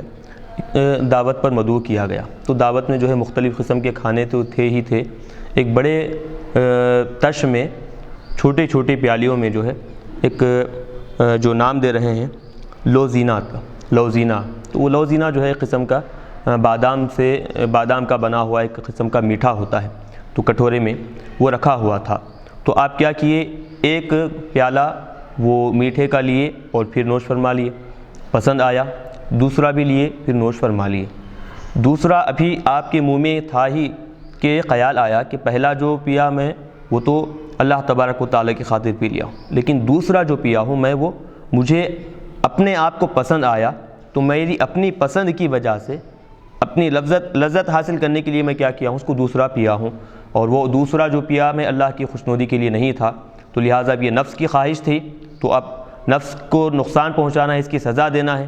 تو لہٰذا کیا کیے، فوری طور پر وہیں مجلس میں اپنی زبان کو زور سے کتر دیے، اتنی زور سے کترے کہ خون نکلنے لگا۔ لوگ پریشان ہوئے، مریدین معتقدین تھے، پوچھے کہ آخر یہ کہنے کی وجہ کیا ہے، تو آپ نے پورا واقعہ بیان کیا کہ ایسا ایسا ہوا تھا، تو میں نے اپنے نفس کو سزا دینے کے لیے ایسے ایسے کام کو انجام دیا ہے۔ یہ ہے بزرگان دین کا طریقہ۔ تو جب زندگی اس طرح بسر کی جائے تو اس کی اساس ہی بالکل بدل جاتی ہے۔ تو مفتی صاحب یعنی ظاہری اعتبار سے بزرگوں کا یہ طریقہ ظاہری اعتبار سے تو ایسا معلوم ہوتا ہے کہ قرآن مجید کے خلاف ہے، کیونکہ قرآن مجید میں اللہ تعالی ارشاد فرماتا ہے اپنی جانوں کو ہلاکت میں مت ڈالو، اور ایسا کرنا شریعت میں اس کی اجازت نہیں ہے، منع کیا گیا ہے۔ تو اب اس کو ہم جو ہے یہ جو ہمارے اولیاء اللہ ہیں ان کے یہ جو کام ہیں، بے شک قرآن و حدیث کا یہ نچوڑ ہے، یہ اور بات ہے کہ ہمارے یعنی دماغ اور ہماری فکر جو ہے ان تک نہیں پہنچ سکتی، تو اب اس کو ہم کیسے جو ہے قرآن و حدیث کی تناظر میں لیں گے؟ یہ بہرحال وہ قرآن پاک کی آیت بالکل درست ہے، وَلَا تُلْقُوا بِأَيْدِيكُمْ إِلَى التَّهْلُكَةِ، اپنے آپ کو ہلاکت میں مت ڈالو، یہ بات بالکل درست ہے۔ لیکن یہ جو بزرگان دین ہیں، یہ جو ان سے ایسے جو واقعات بزرگان دین سے دیکھنے میں آتے ہیں کہ بعض اپنے آپ کو گرم توے پر کھڑے کر دیتے ہیں، اور پھر بعض کیا ہے زبان جیسے بھی یہاں کاٹنے کا تذکرہ ملتا ہے، تو یہ جو بزرگان دین ہیں ان کے سامنے وہ قرآن پاک کی آیت تو ہے ہی ہے، اصل جو ان کا مقصد ہے یہ اپنے نفس کو ذرا برابر بھی اپنے اوپر غالب آنے نہیں دیتے، اور قرآن کے اور احادیث کی آپ تعلیمات پر غور کریں، حضور پاک علیہ الصلوۃ والسلام کی حیات طیبہ پر غور کریں، اکثر تعلیمات یہی ملتے ہیں کہ انسان کو اپنے نفس کی مخالفت کرنی چاہیے، اور بزرگان دین خاص طور پر اس طریقے کو اختیار کرتے ہیں، اور خاص صوفیہ اکرام اس طریقے کو اختیار کرتے ہیں۔ تو یہ جو کام تھا یہ قرآن اور حدیث کی مخالفت میں نہیں تھا، بلکہ اپنے نفس کو سزا دینے کے لیے کہ کہیں ایسا نہ ہو کہ آج ہم یہ کام کر چھوڑ دیے، آج ایک پیالہ ہم پی لیے تو نفس کو کچھ سزا نہ دی، آگے چل کر اور کوئی چیز پسند آئے گی، اور کوئی چیز استعمال کر لیں گے، آگے چل کر آہستہ آہستہ یہ چیز اور بڑھتی چلی جائے گی۔ کب؟ اگر آج ہی ہم اس کو سزا نہ دیں، آج ہم اس کو سزا دیں گے، آئندہ جب وہ کام کرنے کی کوشش کرے گا، دوسری اور چیز اپنی پسند کی استعمال کرنے کی کوشش کرے گا، تو خیال آئے گا کہ پہلی مرتبہ جب میں اپنی پسند سے کام کیا تھا یہ سزا ملی تھی، اب یہ کام کروں گا تو پھر دوبارہ مجھے ایسی سزا ملے گی، تو آئندہ اپنی پسند کے لیے اللہ کی رضا کو چھوڑ کر، اللہ کی خوشنودی کو چھوڑ کر اپنی پسند کے لیے کام کرنے کو نفس پیچھے رہے گا۔ تو یہ صوفیہ کرام کا طریقہ تھا، ان کی زندگی میں کبھی وہ قرآن کی مخالفت کرنا وہ اصل مقصد نہیں تھا، ان کا اصل مقصد کیا تھا؟ نفس کو ذرا برابر بھی اپنے اوپر غالب آنے نہیں دینا، یہ ان کا اصل مقصد تھا۔ تو ان مقاصد کے تحت جتنے بھی بزرگان دین ہیں آپ دیکھتے چلے جائیں، بعض بزرگوں کی زندگی میں آتا ہے کہ کھانا کھانے کے بعد گرم توے پر وہ کھڑے ہو گئے اور کہنے لگے کہ میں اللہ تبارک و تعالیٰ کے حکم پر ایک کھانا کھایا ہوں، تو گرم توے پر کھڑے ہونا یہ بھی تو اپنے آپ کو ہلاک کرنے کا ہے، اور پھر بعض گرم تپتی ہوئی ریت پر کھڑے ہونے کا تذکرہ ملتا ہے۔ تو بہرحال جتنے بھی بزرگان دین سے ایسی چیزیں ملتی ہیں تو بات دراصل یہی ہے کہ وہ نفس کو ذرا برابر بھی اپنے اوپر غالب آنے نہیں دیتے۔ آگے بتا رہے ہیں کہ جب زندگی اس طرح بسر کی جائے تو اس کی اساس ہی بالکل بدل جاتی ہے، یعنی زندگی جب ایسی بسر کریں تو اس کی جو بنیاد ہے وہ بنیاد ہی بالکل کیا ہے، بدل جاتی ہے۔ انسان کا ہر کام عبادت بن جاتا ہے، جو بھی کام انسان کرتا ہے تو وہ عبادت بن جاتا ہے۔ عبادت کے اسی مفہوم کو رسول اکرم صلی اللہ علیہ وسلم نے اس طرح سمجھایا کہ ایک مرتبہ حضرت سعد رضی اللہ عنہ نے ارادہ کیا کہ اپنی ساری دولت راہ خدا میں دے دے، اللہ کی راہ میں ساری کی ساری دولت خرچ کر دے۔ تو آقا علیہ الصلوۃ والسلام نے فرمایا، اے سعد، جو کچھ اس نیت سے خرچ کرو کہ اس سے خداوند تعالیٰ کی ذات مقصود ہو، اس کا تم کو ثواب ملے گا۔ یعنی حضرت سعد کیا ارادہ کیے کہ اپنا سارا کا سارا مال اللہ کی راہ میں دے دینے کا ارادہ کیے۔ تو حضرت سعد نے کہا، آقا علیہ الصلوۃ والسلام نے ارشاد فرمایا کہ اے سعد، ایسا نہیں ہے، بلکہ طریقہ یہ ہے کہ تم جس کو بھی عطا کرو، گھر بار والوں کو، اہل و عیال کو، دوست احباب کو، جتنا بھی عطا کرو، جب بھی دے رہے ہو نیت یہ کرو کہ اللہ کی خوشی کے لیے میں یہ کام کر رہا ہوں، تو اس کے اس عمل پر اللہ تبارک و تعالیٰ خوش ہوگا اور تم کو ثواب بھی ملے گا۔ یہاں تک کہ جو لقمہ تم اپنی بیوی کے منہ میں دو، اس کا بھی ثواب ہے۔ یعنی پکا پکایا ہوا کھانا سامنے ہے اور پھر شوہر اپنے ہاتھ سے بیوی کے منہ میں لقمہ رکھ رہا ہے، تو یہ جو نیک کام کیا ہے اس کا بھی تمہیں ثواب عطا کیا جاتا ہے۔ یعنی چھوٹا سا کام بھی اگر اللہ کے لیے کیے ہیں، اس کا ثواب تمہیں مل جائے گا۔ ایک مرتبہ حضور سرور کائنات صلی اللہ علیہ وسلم نے حضرت ابو مسعود انصاری رضی اللہ عنہ سے فرمایا، مسلمان اگر ثواب کی نیت سے اپنی بیوی کا نفقہ پورا کرے، وہ بھی صدقہ ہے۔ یعنی ثواب کی نیت، بیوی کا جو روز مرہ کا جو خرچہ ہے وہ بھی اگر ثواب کی نیت سے دے رہا ہے تو ایک تو نفقہ تو ملے گا ہی ملے گا، بیوی کو مل جائے گا، لیکن نیت صحیح کرنے کی وجہ سے اللہ تبارک و تعالیٰ اس نفقے پر ثواب بھی عطا فرمائے گا۔ صدقہ دینے پر جتنا ثواب ملتا ہے تو بیوی کو نفقہ دینے پر بھی اتنا ثواب اللہ کی طرف سے عطا ہوگا۔ اب یہ جو میٹھا کھانے کا جو واقعہ ہے وہ سرکار نظام الدین محبوب الہی کا ہے یا پھر کسی اور بزرگ کا واقعہ سرکار محبوب الہی یہاں پر ذکر فرما رہے ہیں؟ پہلا جو واقعہ تھا وہ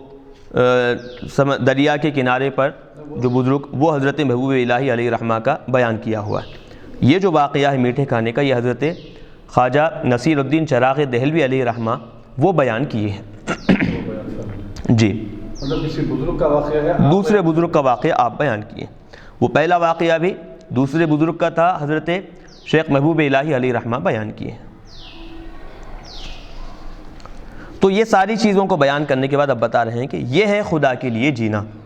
اور یہ ہے نیت کا وہ انقلاب جو انسان کی زندگی میں ایک بنیادی تغیر پیدا کر دیتا ہے۔ یعنی انسان کی زندگی میں ایک بنیادی تبدیلی پیدا کر دیتا ہے کہ نیت انسان کی یہ ہوتی ہے کہ یہ کام میں خدا کے لیے کر رہا ہوں، تو اس کی وجہ سے جو بھی کام کرے گا وہ کام ایک تو عبادت تصور کیا جائے گا، اور وہ اس کا جینا اللہ کے لیے جینا یہ سمجھا جائے گا۔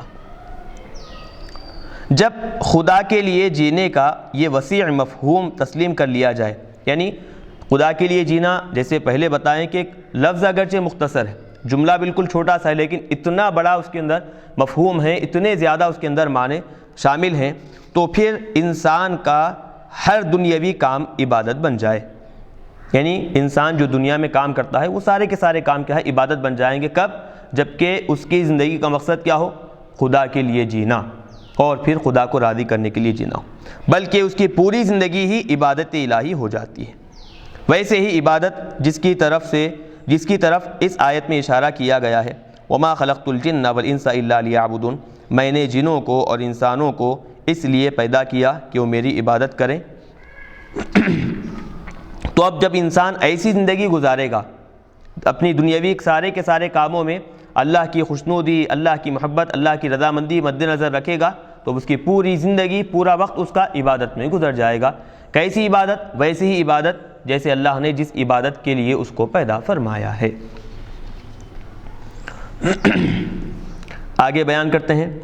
صوفیہ کا کہنا ہے کہ زندگی صرف وہی ہے جو یاد حق میں بسر کی جائے، باقی سب سراب ہے۔ سراب یعنی دھوکہ، دور سے دکھائی دینے والی شے لیکن قریب جب جا کر دیکھیں تو کوئی چیز وہاں پر موجود نہ ہو، اور دھوکہ۔ حضرت محبوب الہی علیہ رحمہ فرمایا کرتے تھے کہ زندگی تو عبادت ہی یاد حق سے ہے، یعنی زندگی تو عبارت ہی یاد حق سے ہے، یعنی زندگی کہتے ہی اسے ہیں کہ جو یاد حق میں اللہ تبارک و تعالیٰ کی یاد میں گزرے، اسی کو اصل زندگی کہتے ہیں۔ سبحان اللہ، سبحان اللہ، آئے ہائے ہائے۔ اس کی وضاحت میں انہوں نے یہ قصہ بیان فرمایا جو بڑا نصیحت آموز ہے۔ ایک درویش میرک نامی تھے، ایک اور درویش کو ان کی زیارت کا شوق ہوا، یعنی ایک درویش میرک نام کے ہیں اور دوسرے جو درویش ہیں ان کو ان کی زیارت کا شوق ہوا۔ اس درویش میں یہ کرامت تھی کہ جو خواب دیکھتا سچ ہوتا، اس کی تعبیر عین وہی ہوتی تھی جو وہ دیکھتا تھا۔ جب اسے اشتیاق غالب ہوا تو زیارت کے لیے روانہ ہوا، یعنی جب بہت زیادہ خواہش ہونے لگی کہ میں بزرگ سے، اس درویش سے ملاقات کروں گا، تو اب ملاقات کرنے کے لیے وہ نکل پڑے۔ اثنائے راہ یعنی درمیان سفر میں ایک منزل پر خواب میں سنا کہ میرک گرامی فوت ہو گئے ہیں، یعنی جو درویش میرک نام کے تھے ان کا انتقال ہو گیا۔ صبح اٹھ کر کہا افسوس، میں نے اتنی راہ ان کی زیارت کے لیے قطع کی اور وہ بھی مر گئے، اب کیا کرنا چاہیے؟ چلو وہاں چل کر قطع کیا کی؟ ان کی اتنی راہ ان کی زیارت کے لیے قطع کی، اور مطلب یہ کہ اتنا سفر ان کی طرف آنے کے لیے، ان کی ملاقات کے لیے میں کاٹا ہوں، لیکن اب جب قریب آیا ان کا انتقال ہو گیا، تو اتنا جو سفر تھا وہ سفر جو ہے اب میرا بیکار رائے گاں چلے گیا۔ لیکن سوچنے لگے کہ چلو جب یہاں تک آئے ہیں تو وہاں چل کر ان کی خبر کی ہی صحیح زیارت کریں گے۔ وہاں پہنچ کر پوچھنا شروع کیا کہ میرک گرامی کی خبر کہاں ہے؟ سب نے کہا وہ تو زندہ ہے اور تم خبر کی بابت پوچھتے ہو، یعنی ابھی وہ بزرگ زندہ ہیں اور تم ان کی خبر کے بارے میں پوچھ رہے ہو۔ وہ درویش حیران رہ گئے کہ میرا خواب جھوٹ کس طرح ہو گیا۔ الغرض میرک گرامی کے پاس جا کر سلام کیے۔ انہوں نے کہا اے خواجہ، فی الواقع تیرا خواب ٹھیک تھا، کیونکہ میں ہمیشہ یاد خدا میں مصروف رہتا تھا۔ آج کی رات اس کے علاوہ کسی اور چیز میں مشغول ہو گیا تھا، بس عالم میں منادہ ہو گئی کہ میرک گرامی مر گیا۔ اب دیکھیں اس واقعے کو ہم مختصر سمجھائیں گے تو بات آپ کو سمجھ میں آئے گی، کیونکہ پہلے حضرت محبوب الہی علیہ الرحمہ نے کہا کہ زندگی کہتے ہی ہیں عبادت کو، عبادت کے بغیر زندگی نہیں ہوتی، تو اس کو سمجھانے کے لیے ایک واقعہ بیان کیے ہیں کہ دو بزرگ تھے، ایک درویش، ایک بزرگ کا نام تھا میرک اور دوسرے ایک الگ بزرگ تھے۔ دوسرے جو بزرگ تھے ان بزرگ کو جو بھی خواب ہوتا اور اس خواب کی جو تعبیر ہوتی، صبح جب اٹھتے تو وہ خواب بالکل صحیح ہوتا اور اس کی جو تعبیر آپ نے سمجھی ہے وہ تعبیر بالکل وہی ہوتی، تو پریشان ہو گئے۔ تو اب بہت زیادہ خواہش ہوئی کہ یہ میرک نامی جو بزرگ ہیں ان سے ملاقات کریں، تو آہستہ آہستہ اور زیادہ دل میں جذبہ اور شوق پیدا ہو گیا کہ کیوں نہ کسی بھی طرح سے کیا ہے وہ کیا کریں، میرک نامی بزرگ سے ملاقات کریں۔ تو ایک دن پکا ارادہ کر گھر سے نکل گئے کہ میرک نامی جو بزرگ ہیں ان سے ملاقات کریں گے۔ تو راستے میں چونکہ سفر طے کیے تھے، تھکان کی وجہ سے ایک مقام پر آپ آرام کرنے لگے۔ آنکھ لگ گئی، خواب میں کیا دیکھتے ہیں کہ ایک کہنے والا کہہ رہا ہے کہ میرک نامی جو درویش ہیں جن سے یہ بزرگ ملاقات کرنے کے لیے جا رہے ہیں ان کا انتقال ہو گیا ہے۔ تو اب چونکہ ان کو جو بھی خواب آتے تو وہ سچ ہوتے تھے، تو اب یہ سمجھے کہ خواب آ گیا ہے تو لہٰذا ان کا انتقال ہو گیا ہے، اتنا جو سفر میں طے کر آیا ہوں بالکل رائے گاں چلا گیا، تو اب کیا کریں؟ سوچنے لگے کہ چلو اب جب یہاں تک آئے ہیں ان کا انتقال ہوا ہے، چلو کم سے کم ان سے نہ صحیح ان کی خبر کی زیارت تو کر لیں گے۔ چنانچہ مقام پر پہنچنے کے بعد لوگوں سے دریافت کرنے لگے کہ میرک نامی بزرگ کی خبر کہاں پر ہے۔ لوگ پریشان ہو کر کہنے لگے کہ ابھی تو وہ زندہ ہے، باحیات ہیں، ان کی خبر کے بارے میں تم پوچھ رہے ہو۔ تو اب یہ پریشان ہوئے کہ اب تک مجھے جو بھی خواب آتے وہ سچ ہوتے تھے، لیکن اب یہ خواب جھوٹا کیسے ہوا؟ لہٰذا وہ سیدھا وہ جو میرک نام کے جو بزرگ ہیں، جو درویش ہیں، ان کے پاس گئے اور سارا حال بیان کیے۔ انہوں نے کہا یقیناً تمہارا خواب بالکل درست ہے، میں ہر رات جو ہے اللہ تبارک و تعالیٰ کی عبادت میں گزارا کرتا تھا، پوری رات میں اللہ کی عبادت میں گزارتا تھا۔ کل رات ہوا یہ کہ میں اپنے دوسرے کام میں مشغول ہو گیا جس کی وجہ سے اللہ کی عبادت نہیں کر سکا، تو یہ عبادت نہ کرنے کی وجہ سے پورے عالم میں یہ اعلان کروایا گیا کہ میرک نام کا جو بزرگ ہے اس کا انتقال ہو گیا ہے، فوت ہو گیا ہے۔ تو وہ ایک رات عبادت نہ کرنا گویا ان کی زندگی میں وہ داخل نہیں ہے، تو اسی لیے ندا کروائی گئی۔ تو معلوم ہوا اب اس واقعے سے ہمیں یہ بات سمجھ میں آتی ہے کہ بزرگان دین کی زندگی جو عبادت میں جو لمحات گزرے وہی زندگی وہ سمجھتے تھے، ان کے علاوہ جتنے لمحات ہیں وہ سب کے سب بیکار اور رائے گاں وہ سمجھا کرتے تھے۔ سبحان اللہ، سبحان اللہ، آئے ہائے ہائے۔ چلیے آگے بتا رہے ہیں محبت الہی کا اثر انسانی زندگی پر۔ پہلے تو بتائے کہ یہ اللہ کی محبت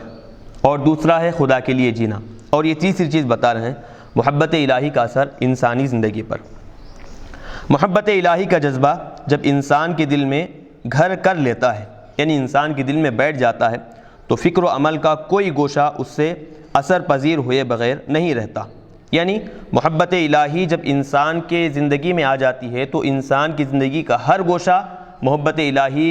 سے متاثر ہو جاتا ہے، اس کا ہر عمل، سوچنا، دیکھنا، بات کرنا، وہ سب کی سب کیا ہے؟ محبت الہی کے ذریعے سے ہی، محبت الہی سے ہی ہونے لگتے ہیں۔ محبت الہی کا سب سے بڑا اور گہرا اثر یہ ہوتا ہے کہ انسانی زندگی میں مرکزیت پیدا ہو جاتی ہے۔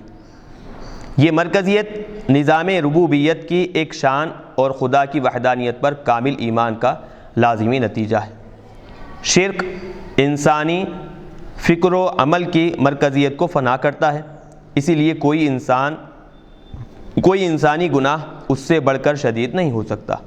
پھر جو چیز اس مرکزیت کو، جو ایمان کی اصلی شان ہے، برقرار ہی نہیں بلکہ صحیح معنی میں پیدا کرتی ہے، وہ محبت ہے۔ یعنی محبت الہی میں جب انسان آہستہ آہستہ بڑھتا چلا جاتا ہے تو وہ انسان کیا ہے؟ ایک بالکل لوگوں کا ایک مرکز بن جاتا ہے وہ، اور پھر کیا ہے وہ جیسے جیسے انسان گناہوں سے دور ہوتا چلا جاتا ہے، محبت الہی بڑھتی چلی جاتی ہے، تو ویسے ہی اس کے مدارج اور اس کی انسانی زندگی کے ہر گوشے پر اس کا اثر ہوتا چلا جاتا ہے، ہر گوشہ، ہر حصے پر۔ دوسری بات، اللہ سے سچی محبت کا رشتہ رکھنے والا انسان ہر وقت اپنے آپ کو اس کی بارگاہ میں پاتا ہے۔ خدا کی موجودگی کا یقین اس کو اس طرح ہوتا ہے گویا اپنی آنکھوں سے دیکھ رہا ہے۔ میر خورد رحمۃ اللہ علیہ نے حضرت خواجہ شیخ نظام الدین اولیاء علیہ رحمہ کے متعلق لکھا ہے کہ وہ خدا کی طرف اس محویت کے ساتھ متوجہ رہتے تھے گویا اس کی طرف دیکھ رہے ہیں۔ یعنی حضرت شیخ نظام الدین محبوب الہی علیہ رحمہ اللہ تبارک و تعالیٰ کی طرف ایسے عالم میں متوجہ ہوتے گویا یوں محسوس ہوتا دیکھنے والوں کو کہ گویا آپ اللہ تبارک و تعالیٰ کا دیدار کر رہے ہیں، اللہ تبارک و تعالیٰ کو دیکھ رہے ہیں۔ ایسی کیفیت کے ساتھ اللہ کی طرف آپ متوجہ ہوا کرتے تھے۔ جب انسان ذات باری تعالیٰ کو اس طرح اپنے نزدیک محسوس کرنے لگتا ہے تو معصیت کی تمام راہیں، یعنی گناہوں کی تمام راہیں اس کی زندگی میں بند کر دی جاتی ہیں۔ وہ گناہ کرنے کے قابل ہی نہیں رہتا۔ مالکی یوم الدین کا دربار ہر وقت اس کی آنکھوں کے سامنے ہوتا ہے۔ وہ اپنے محبوب میں اتنا محو یعنی گم ہو جاتا ہے کہ گناہ کرنے کی فرصت ہی اس کو نہیں ملتی۔ حضرت شیخ داتا گنج بخش علی حجویری علیہ رحمہ نے لکھا ہے کہ صرف یہ علم کہ خدا دیکھ رہا ہے انسان کو معصیت سے روکتا ہے۔ یعنی صرف اپنے ذہن میں اس بات کو رکھ لینا کہ خدا دیکھ رہا ہے، بس یہ خیال، یہ بات ذہن میں آ جانا انسان کو گناہوں سے روکنے کے لیے بات کافی ہے۔ سبحان اللہ، سبحان اللہ۔ جب بندہ یہ بات یقین کی روح سے جان لے خدا اس کو دیکھ رہا ہے تو وہ ہرگز ایسا کام نہ کرے گا جس سے اس کو قیامت کے دن خدا کے سامنے شرمندہ ہونا پڑے۔ لیکن جب معبود حقیقی کی ذات ہر وقت آنکھوں کے سامنے ہو تو زندگی کے انقلاب کا اندازہ لگانا مشکل ہے۔ تو اب دیکھیں، اب یہاں پر ایک چیز بتا رہے ہیں، ایک واقعہ شیخ حجویری علیہ رحمہ نے اس کی تشریح میں ایک قصہ لکھا ہے۔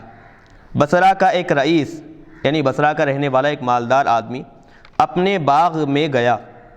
باغبان کی بیوی خوبصورت تھی، یعنی باغ کا جو نگران کار تھا اس کی بیوی خوبصورت تھی، اس پر راغب ہو گیا، یعنی اس کے محبت اس کے دل میں بیٹھ گئی،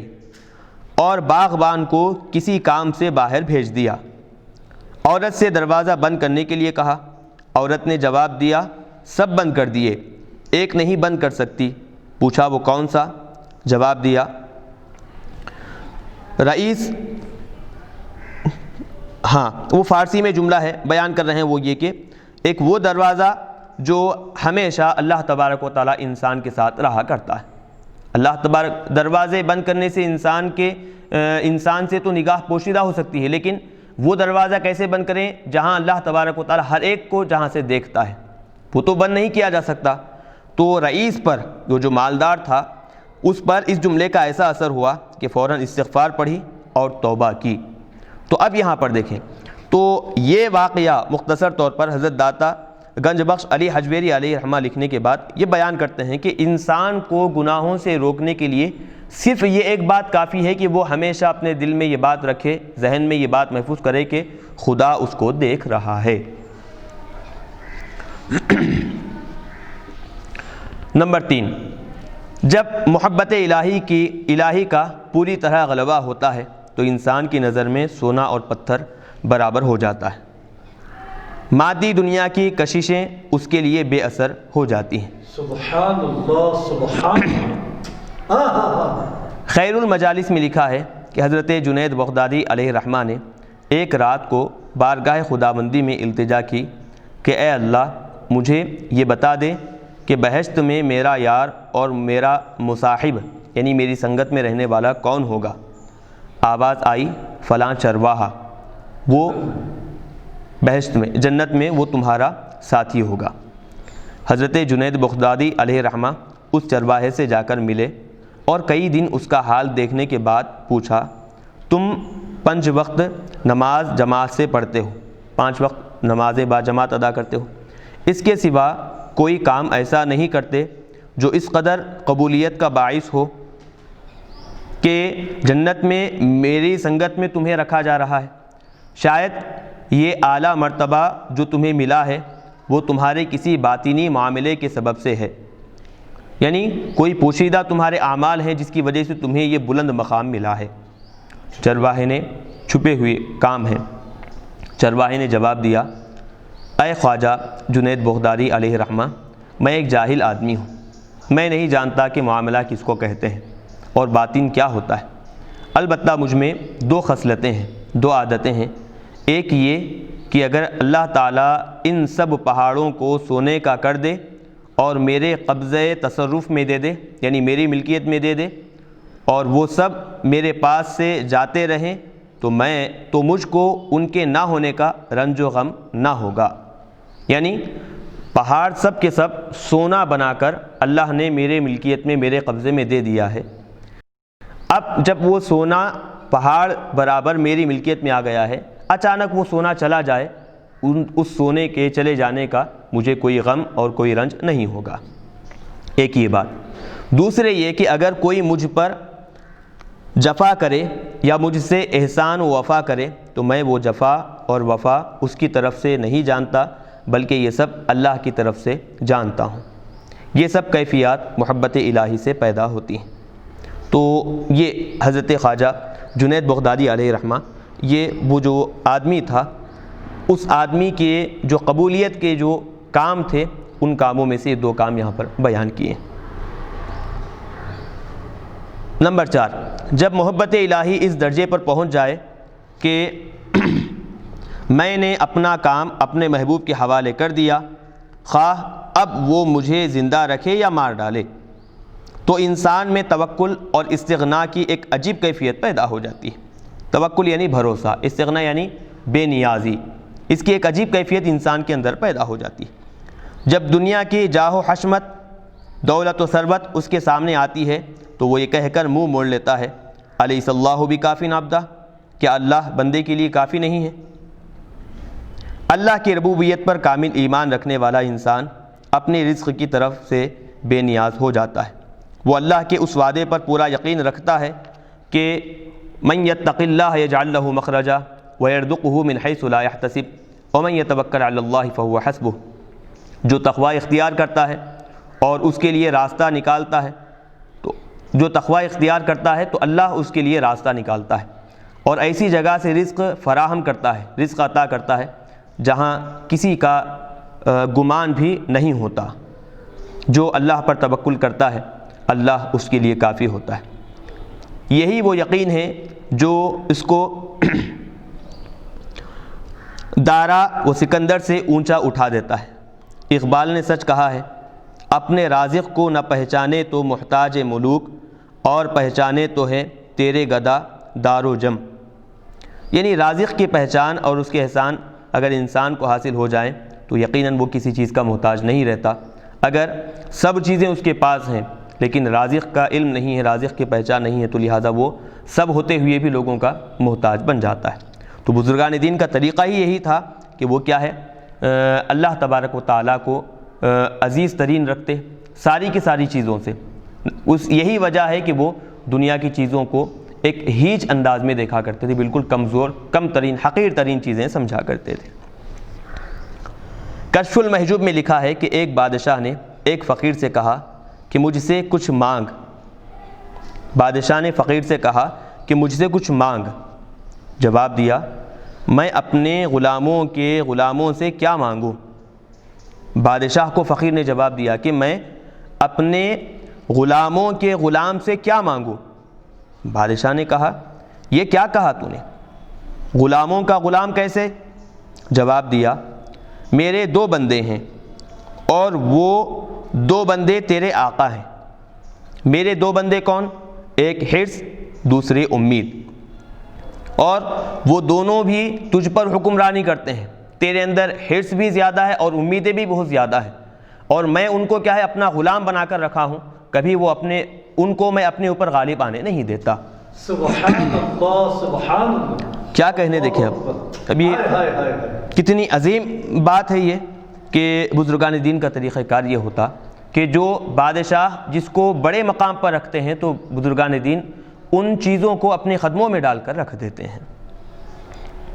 انسانی کردار کے نشوونما اور تشکیل میں اس احساس کا کہ وہ اپنی روزی کے لیے کسی دنیاوی طاقت کا محتاج ہے بڑا مہلک اثر پڑتا ہے۔ تعمیر خودی اس وقت تک ممکن ہی نہیں جب تک انسان اپنے پورے ایمانی جذبے کے ساتھ حق تعالیٰ کو اپنا روزی رساں نہ مان لے۔ حاصل کلام یہ ہے کہ اگر اللہ کی محبت انسان کے دل میں جاگزی ہو جائے، یعنی انسان کے دل میں پیدا ہو جائے، تو اس کی زندگی کا سانچہ ہی بدل جاتا ہے۔ ان کی زندگی ہی کیا ہے، انسان کی بدل جاتی ہے۔ فکر و عمل کی بلندی، خدمت خلق، راست بازی اور سچائی، کتنی خوبیاں ہیں جو صرف اسی جذبے کا نتیجہ ہوا کرتے ہیں۔ چلیے تو اب ہم آج کے سبق کو اب ہم یہاں پر روکیں گے۔ یہاں سے ایک نیا پیراگراف شروع ہو رہا ہے، وہ ہے محبت الہی کی عملی راہ۔ انشاءاللہ ہم اس کو آئندہ درس میں رکھیں گے۔ اخیر میں اللہ تبارک و تعالیٰ سے دعا ہے کہنے سننے سے زیادہ عمل کرنے کی توفیق عطا فرمائے۔ بزرگان دین کی جو تعلیمات ہم یہاں پر پڑھ رہے ہیں، سن رہے ہیں، اور جو حضرات ہمارے اس چینل کے ذریعے سے ان تعلیمات کو دیکھ رہے ہیں، اللہ تبارک و تعالیٰ ہم سب کو اس پر عمل کرنے کی توفیق عطا فرمائے۔ ان تعلیمات کے ذریعے سے ہماری زندگیوں میں تبدیلی پیدا فرمائے، اور خاص طور پر اس ریکارڈنگ، خاص طور پر یہ جو کتاب ریکارڈ کروا رہے ہیں سید مکرم کوتوال چشتی صاحب، اللہ تبارک و تعالیٰ ان کو بھی جزائے خیر عطا فرمائے، دین اور دنیا میں ہم سب کے لیے بھلائی اور پھر نجات کا ذریعہ بنائے۔ وصلی اللہ تعالیٰ وسلم علی خیر خلقہ محمد وآلہ وصحبہ اجمعین، والحمد للہ رب العالمین۔